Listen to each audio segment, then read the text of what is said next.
जय श्रीराम मित्रांनो, Ogale fitness coach मध्ये आपलं हार्दिक स्वागत आहे. आज परत एक नवीन विषय घेऊन आला. आज खूप महत्वाचा विषय.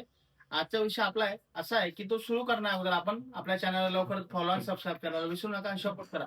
जय श्रीराम मित्रांनो, मग आजच्या विषयाला सुरुवात करूया. आजचा विषय आपला असा आहे की उपास केल्याने फॅट लॉस वेट लॉस होते का, याबद्दल मी तुम्हाला सांगणार आहे.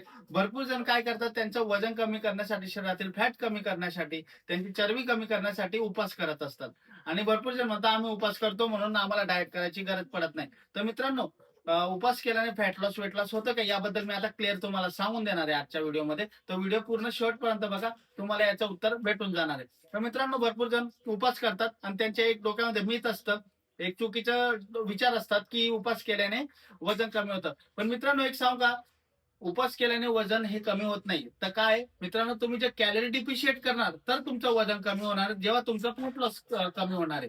तर मित्रांनो, म्हणून कॅलरी डिफिशिएट करणं खूप गरजेचं आहे. आता कॅलरी डिफिशिएट काय असतं मी तुम्हाला एक सांगेल, पण त्या अगोदर एक सांगतो. जर तुम्ही 16 तास उपास केलाय, बरोबर आहे, 24 तास मधून, आणि 8 तास जर तुम्ही भरपूर काय खाल्लं तर तुमचं वेट लॉस फॅट लॉस होणारच नाही मित्रांनो. कारण की भरपूर उपास केल्यानंतर अशी भूक लागत असते, आपलं शरीर खूप एक एनर्जी मागत असतं, त्यासाठी आपण भरपूर असं खात असतो. त्यामुळे काय होत असतं, आपल्या शरीरामध्ये फॅट स्टोअर जास्त प्रमाणात होत असतो. पण एक लक्षात ठेवा मित्रांनो, जेव्हा तुम्ही उपास करताना तेव्हा तुमच्या शरीरातील फॅट स्टोअर हे शरीर वापरायला मदत करत असते, बरोबर आहे. पण तुम्ही 8 तास मध्ये जितकं खाऊन घेतात ना, तितकं 16 तास मध्ये जेवढं तुम्ही एक लिमिट बांधलेली असते ती पूर्ण मोडून टाकत असतात 8 तास म्हणून. म्हणून तुमच्या शरीरामध्ये जास्त प्रमाणात फॅट वाढत असतं.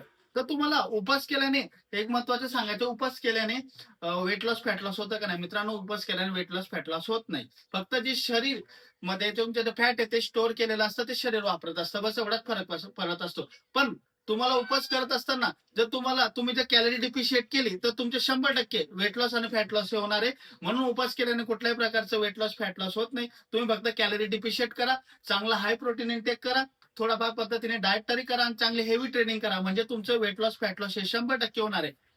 तेव्हा तुमचं वेट लॉस फॅट लॉस होईल. असं उपास केल्याने वेट लॉस फॅट लॉस होत नसतं. म्हणून चांगलं प्रोटीन इंटेक करा आणि चांगली स्ट्रेंथ वर्कआउट वगैरे जो असेल तो तुम्ही चांगल्या पद्धतीने करा आणि एक डिसिप्लिन मध्ये डाएट करा, तर 100% तुम्हाला रिझल्ट भेटणार आहे. तर आजचा आपला विषय होता. चॅनलला लवकरात लवकर फॉलो सबस्क्राईब करायला विसरू नका. जय श्रीराम.